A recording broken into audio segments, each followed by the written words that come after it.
Hi, I'm Bill Russell from CrossFit Cleveland in Rocky River, Ohio. I'm here with my first episode of what I'm calling Grill with Bill. It's going to be grilling and cooking tips on some of my favorite dishes that I make. And today we're going to start out with a reverse-seared strip steak. It's one of my favorite ways to prepare a steak. It's the opposite of what a lot of people like to do, is sear the outside of their steak for a couple of minutes each and then put it in a slow cooked oven or a low heat grill. Well, this goes backwards. I'm going to put it on my smoker or my pellet grill for about 90 minutes, bring it up to a certain temperature. We'll talk about the steps. And then after it comes up to temperature, I'm going to sear it at the end. Just a minute, minute and a half per side. Get a good grill marking on it.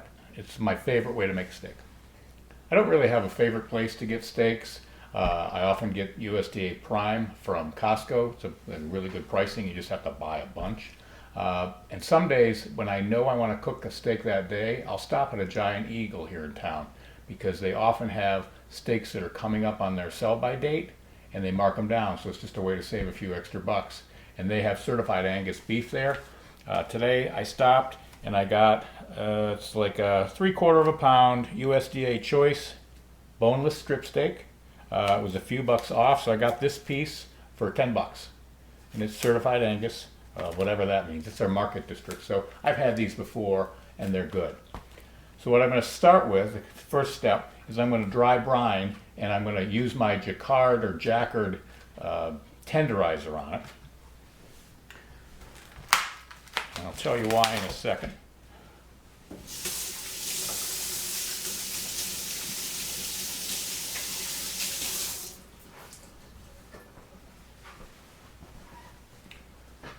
I'm going to take my steak, and I've got this jacquard. Sorry if I'm pronouncing that incorrectly. It's Jacquard. It's a meat tenderizer with, it's got 48 these really super sharp, thin stainless steel blades. It's really good for tenderizing meat. This steak really doesn't even need it because of the way I'm going to be cooking it, but it's just one of those habits. So I just take this, poke a few hundred holes, and then it'll flatten it out a little bit, so I'll just kind of stick it back together. So I've had people tell me, don't poke your steak, it has all the moisture come out. Bullshit. Don't worry about it. These are nice, fine, thin blades. Now you can't even tell that I did that. Now I wouldn't sit here and stab it with a big fork, but this is really helpful to tenderize the steak. And then I'm going to take kosher salt and I'm going to dry brine the steak. It helps lock the moisture in when you're cooking. So if you want to know more about dry brining, there's a guy that has a website called smokingmeat.com, smoking-meat.com. His name is Jeff Phillips. I get most of my grilling and smoking tips and recipes from that one guy. He's fabulous. All he tries to sell you is some dry rub recipe and a little rib sauce. Nothing else. He just has so much information on it. All you need to do is Google Jeff Phillips dry brine steak, and you'll read exactly why he does it. But I'm going to take kosher salt, and you put a fair amount on it. So I'm going to do, on this thickness of steak, I only need to do it on one side. He recommends, if you have a steak that's maybe 1.25 inches or more, you might want to do it on both sides, but you do it one at a time. I'm going to dry brine, I put the salt on, I'm going to put this on a plate and put it in my refrigerator for about 1.5 hours to 2 hours. I'm going to stop the video, you don't have to wait and listen to me talk for 2 hours. I'll come back and continue. If this was a thicker steak, I would do that, salt on one side for those couple hours, and then I would flip it over, and then I would do the exact same process on the other side. There's no need to rinse the salt, just leave it. But on this thickness of steak, this works fine. And you can leave it longer, you can leave it overnight if you have that. So I'm going to put this in the fridge and we'll be back. We're back. After a couple hours, you pull the steak out of the fridge. Now I'm going to season a little bit while I get my pellet grill up to temperature. I'm going to get it up to about 225. The slower you cook it, the better it is. It just depends on how much time you have.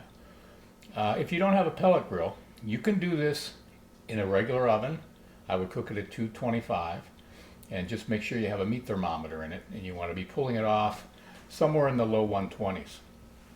You don't want to let it get up too high, because remember, we're going to throw it on a hot cast iron skillet or grill pan on my propane grill a little later to finish it off. So if I come too close to I like things medium rare, so let me rephrase that. Bring it off about 15 degrees under what you want to cook it at the end. You can also use sous vide. If you're a sous vide person, it makes the timing super easy, because you never have to worry about it coming higher than the temperature you set it. I'm going to do another video in the future on sous vide, but that's a great option as well. But I think I've done it both ways, on the pellet grill and a sous vide. I just think it tastes better when it's cooked over an open fire. But the sous vide method is awesome. And if you have a cheaper piece of meat or less tender, you just sous vide it longer. So you can take a lesser cut of meat and still get it super tender by just letting it sit in a sous vide pot in your bag for 3 or 4 or 5 hours. Okay.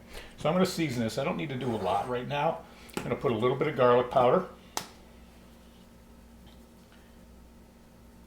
a little bit of pepper. I use white pepper. You use whatever you like. And I just season one side. And I'm not even going to turn this. I'll show when you get to the grill. I'll show you. I just put it on, season side up, and never turn it. And then I use one of my new favorites. It's Kinder's brand. It's Buttery Steakhouse Rub. They have it at Costco in this big container. I think it's only like $6.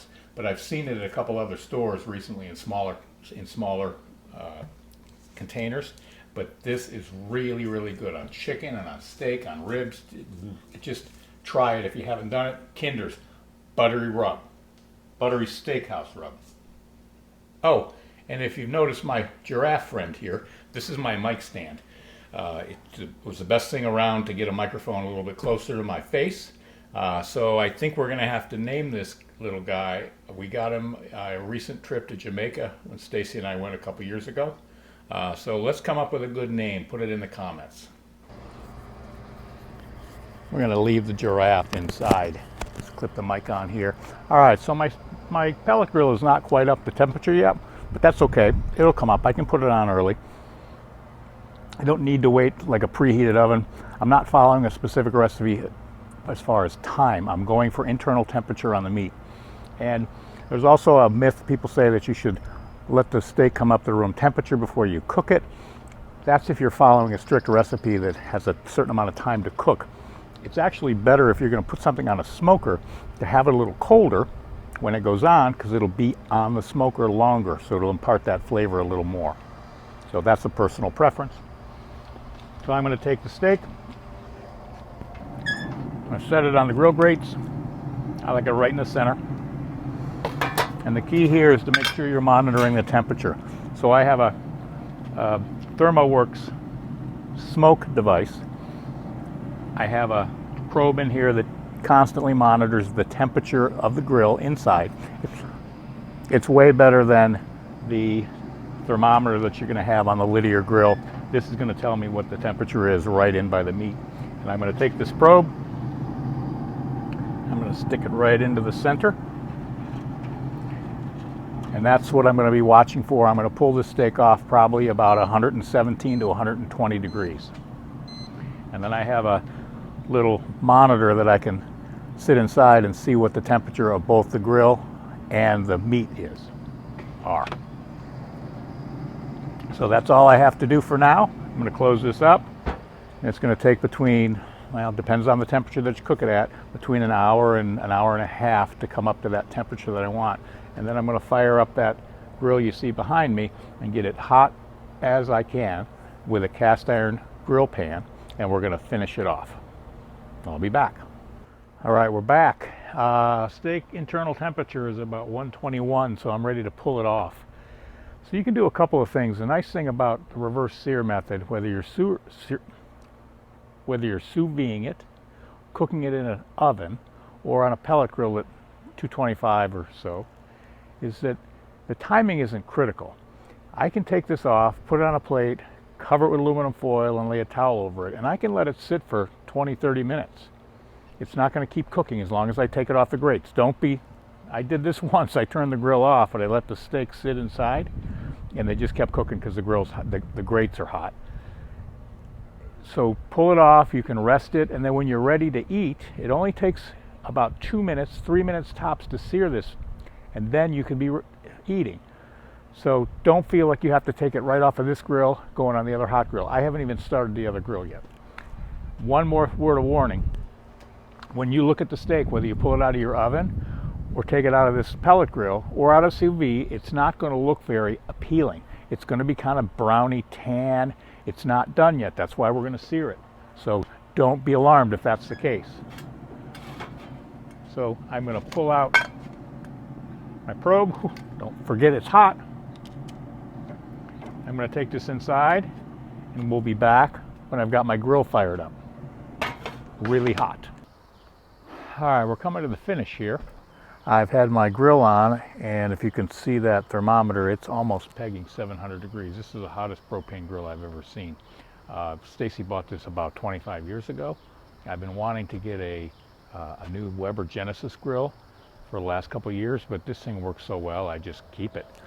So I got this really hot. I've got a cast iron grill pan on here.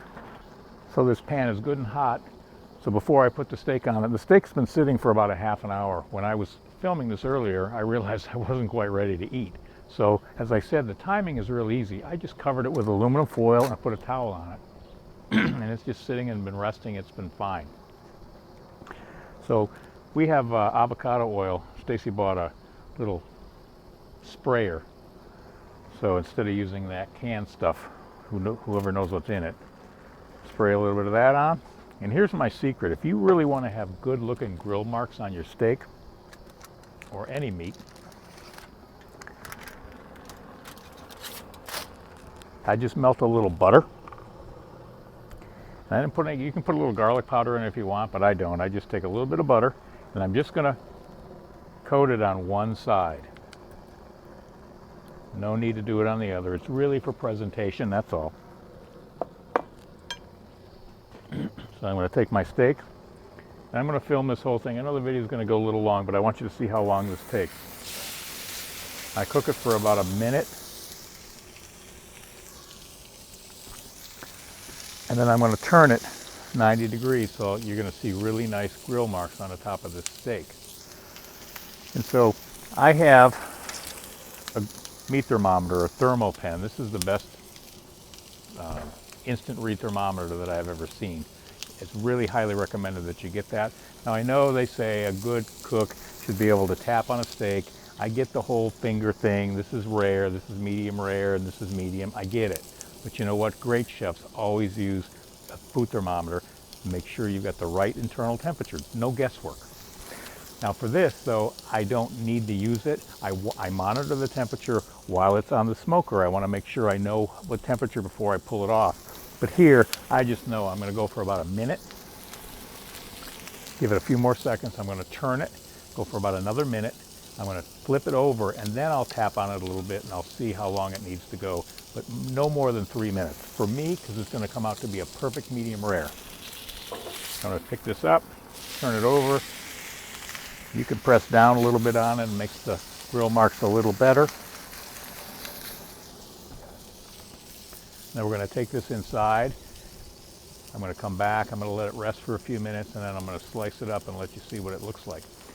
So when you cook a steak traditionally on a grill, they always tell you to bring it off, cover it, and let it rest for 10 or 15 minutes. Let the juices flow through the steak. You don't need to do that when you reverse sear. It's been sitting on my pellet grill for an hour and a half, okay? And then it's been resting, and now I'm putting it here. So if I take this in, set it on my cutting board, slice it up, Stacy and I can sit down and eat it right away. Or if you'd like, you could wait, but you don't need to let it rest on the reverse sear method.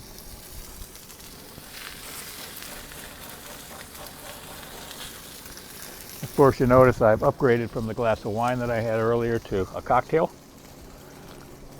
It's that time.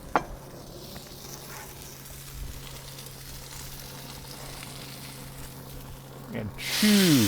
I'm going to bring this camera over. I'm going to show you, whoa, This is the first time doing this, folks, so just bear with me. But you can see those grill marks. That's a beautiful looking steak. So I'm going to take it back inside. I'm going to let it sit here for about just another maybe 30 seconds. I'm going to take it off right now. Just keep in mind, you can't uncook a steak. So always pull it off a little early. If you cut into it and it's not quite done enough, leave your grill going. You come back and throw it on for another half a minute or a minute and you're good. I'll see you in a few.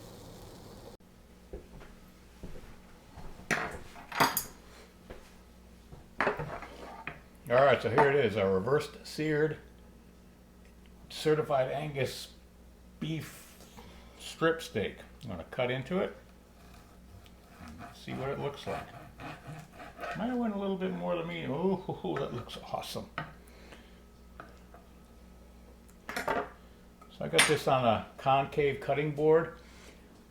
Great gift idea. This was a birthday gift from my sister Jane. She's probably the best gift giver ever. She gets the most unique gifts. This cutting board, it's called a concave cutting board. It's got a little bit of a dip in it. So you can put any meat on it. It can be juicy as can be, and it never runs off on your counter. It costs about 50 bucks. You can get them on Amazon, so if you're looking for a gift idea or somebody to buy you something, get a concave cutting board. They're awesome. But that's what that steak looks like. The cool thing about sous videing or the reverse sear, if you notice, it's pink pretty much consistent all the way through, and it's got the charred edges. Usually when you cook a steak on a grill, it can be pink in the center and then it changes color to the outside, but that is a beautiful steak. So thanks for watching. I hope you enjoyed this. We'll be back again with another one of my favorite dishes that I cook. So there you have it, reverse-seared strip steak. Works great on fillets. You can do it on Delmonico ribeyes, which are my favorite. Try it. If you have any questions, comment below, or you know how to get a hold of me. Have a great day.